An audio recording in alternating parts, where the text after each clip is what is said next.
Hi guys, hi. I'm back finally with another video. I know it's been ages and ages since I've vlogged or uploaded anything, and I'll explain why in a minute. But I hope everybody's well. I may as well just get straight into it. Yeah, I've been missing. Me and the kids, we've been missing. I've basically been taking a break, if I'm honest, because I don't know, I just haven't been feeling myself the last few weeks, so I just couldn't find it in me to even pick up a camera and vlog, or I would start a vlog and just didn't finish it, and that's kind of because I think I've been feeling a bit overwhelmed recently. I've had a lot of you could say changes, or a lot things have just been happening basically. Anxiety, depression, they've been showing their ugly heads and stuff like that, so I've had to take some time out to kind of make sure that I'm straight, so that I can make sure that the kids are straight, you know. So yeah, that's what I've been doing, just taking time out. I went to the doctors, spoke to them about it, and they put me on these a course, or therapy basically. I've been talking to a therapist recently, and we're just trying to go through the different things that I can do to sort of help with the depression and the anxiety, because obviously I feel like these things, you never really get rid of them, you just sort of control them and manage them, but they never really go away. So what I said to myself is that I don't want these things to be ruling me. I don't want it to come on, and then next thing I know, I'm going crazy and I can't control my moods and stuff like that. I wanted to make sure that I when it does happen, I'm in control, you know. So that's what I'm working on now, because I don't want to be like a plastic bag blowing in the wind, you know. Anytime my emotions flare up or whatever, I'm just you know, just don't know where I'm at and stuff like that. So I'm tackling that basically, and you know, it's not really something that I'm ashamed of, you know. It is what it is. It is. I have anxiety and I have depression, and I'm not ashamed to say that, and I'm not ashamed to say that I've had to, you know, go to the doctors and speak to them about it, you know, because it would be worse if I, you know, didn't go to the doctors, and then next thing you know, you hear, oh, and she's been sectioned she's been sectioned or something like that, you know.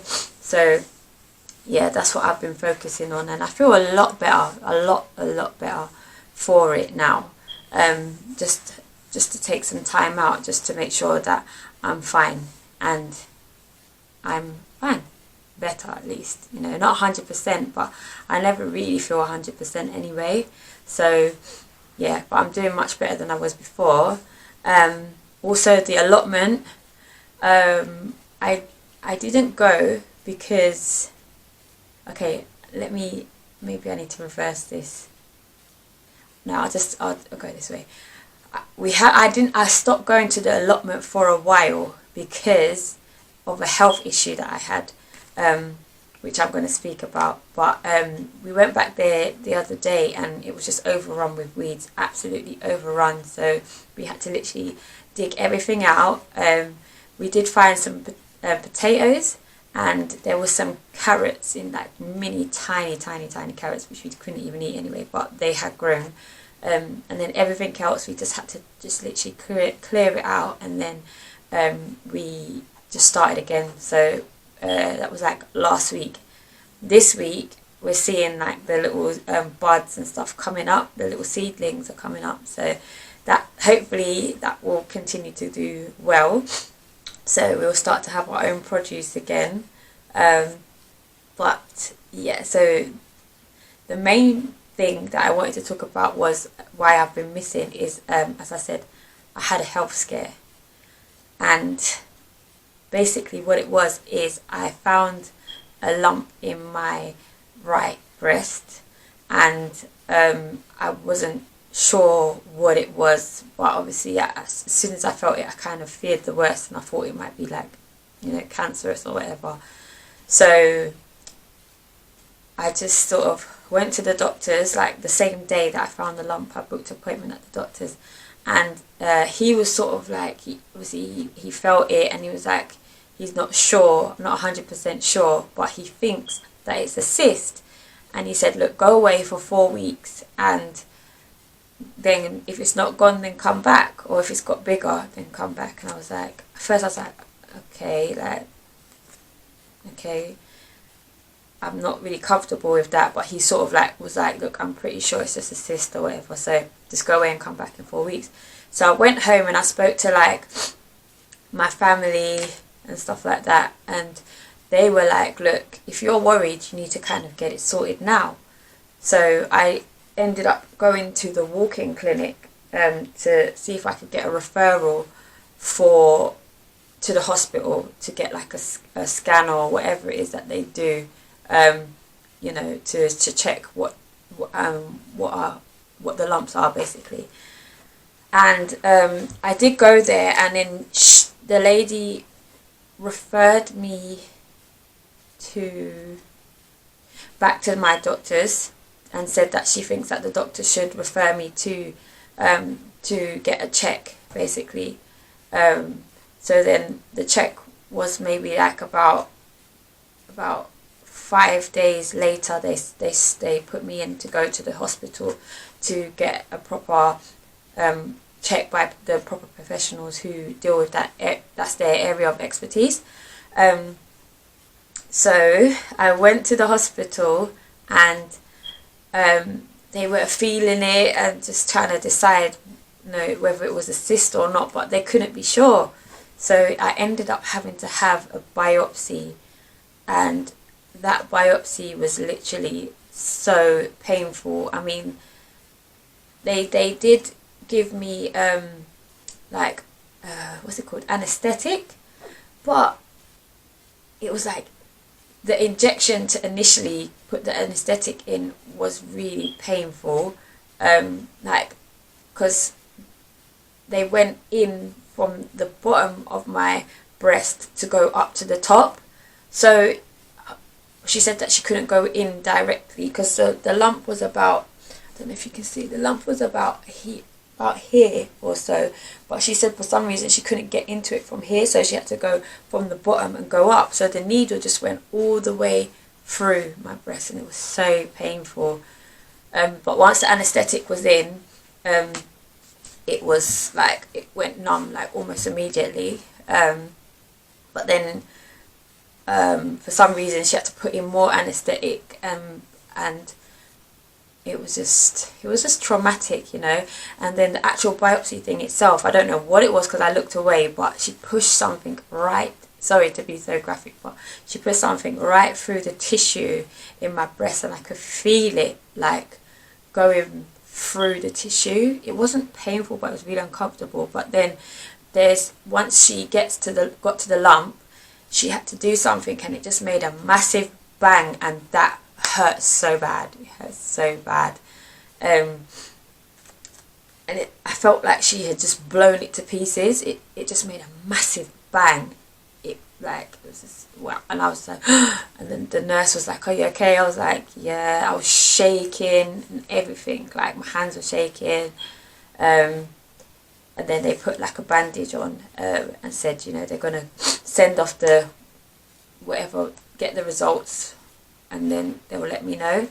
And in the end, I ended up waiting about 10 days, to be honest, and I hadn't heard anything. So I ended up actually going back to the hospital myself to find out what was happening, and they ended up giving me a number, and I rang the number while I was still in the hospital to find out what was happening.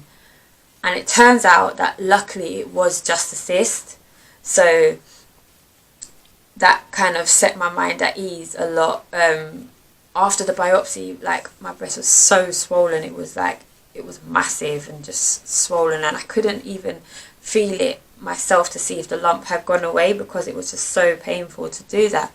so I couldn't really tell the results either way. So I had to go and actually physically go and get the results from the doctors. But yeah, like I said, thank God it was just a cyst.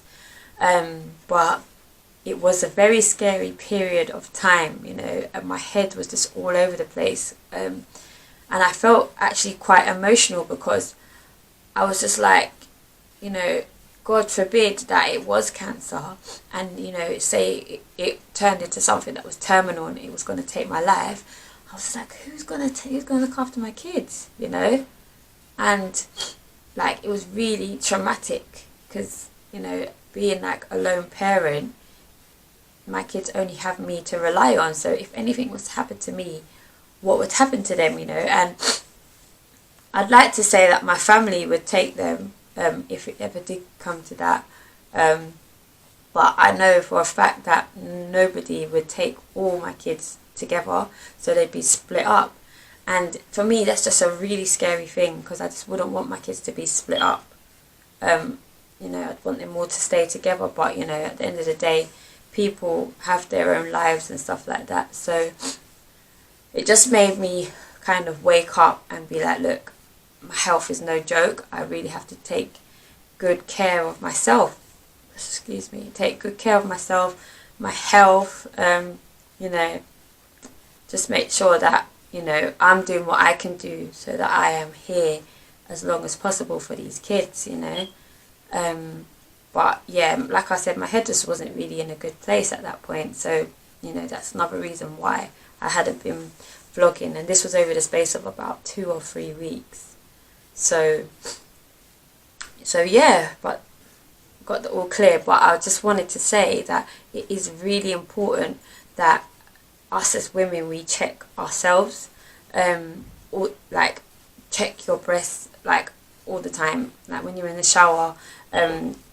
I think you can like go online or go to your doctors and ask them to show you, if you don't know already, how to check your breasts and stuff like that, to look for like abnormal lumps and things like that. But it's really important to do it to stay on top of your health. Also smear tests as well, that's really important. And I'm gonna put my hands up, I haven't even had a smear test before, and I did book one the other day, so I'm going to be going for my smear test, and God willing that will come back fine as well. But it is really important because, you know, like health is literally everything. It really is. It's literally everything. And, you know, especially if you've got like young kids, dependents and stuff like that, like you need to look after your health. Literally, I think I mentioned before, I'm not sure if I've mentioned on my channel yet, that I've went pescatarian. So I've been eating like a diet of just, I only eat fish, I don't eat any meats or anything like that. But in doing that, I've found so many different recipes and stuff, and I eat a lot more vegetables, a lot more healthy foods. The final thing that I wanted to talk about is dating. Am I dating? Yes, I am dating. I am dating somebody who has been around for about coming up to 4 months now, and it's like, I don't know, it's coming up to 4 months now, and he's a really nice guy. Actually, he's really lovely. Like, he's really nice, basically. And I just wanted to talk about like how I'm finding it since, like, dating since obviously the last relationship that I had, which was with my my children's dad, and that was like ended February last year. And obviously since then I've kind of kept myself to myself. Like, towards the end of last year I was seeing somebody briefly, but that just didn't go anywhere. It was a whole waste of my time. But this is the first person that I've kind of taken seriously since my ex. And obviously, as some of you may know, some of you may not know, our relationship ended due to domestic violence. So it was like I had to kind of see within myself if I was actually ready to start seeing anybody else. And it turned out that I felt at the time, I felt ready to be dating. I felt like, you know, if it was to get serious, that I could trust him, and stuff like that. We did a lot of like talking, a lot of going out, chatting, getting to know each other and stuff. And so far it's been good. Like, I feel like there's still little bits that still affect me. Things like, you know, I worry sometimes, like whether I'm good enough for him, because obviously in my past relationship, my partner always made me feel like I wasn't good enough for him. Like nothing that I did was good enough. So, and I feel like I've carried that a little bit into this relationship, or whatever you want to call it. I feel like I've carried it into it a little bit, because sometimes I find myself thinking, oh my gosh, like, am I good enough for him? Is he just going to find somebody that's better than me and then, you know, disappear and stuff like that? And you know, I've kind of managed to deal with those feelings and stuff and tell myself that, look, Nat, you are enough. Like, you're enough. He's obviously seen something in you that he likes, which is why he's been around for these amount of months and stuff like that. So, you know, fingers crossed that things continue down the road that they are now. And, you know, I feel a lot more confident than I have done in a long time, in terms of, like, you know, being able to open up myself to somebody new. And, you know, he's been really supportive as well. He's been really understanding, like, in terms of, you know, understanding what I went through in the last relationship and stuff, and being able to kind of, you know, being able to just be patient with me, basically. But yeah, he's been really good, and I'm hoping things will continue to go well between us. Fingers crossed. Only God knows, you know, but we'll see. So yeah, but that's it really. I need to do a Q&A. I haven't done a Q&A before, so maybe I'll try and line one up like this week, for the next vlog, or maybe the one after that, where you guys can ask me questions, and yeah, take it from there really. But I'm going to wrap this vlog up because it's a little bit long. But yeah, but you guys take care, stay safe, God bless, and I will catch you guys in the next vlog. So yeah, speak soon, love you guys, bye.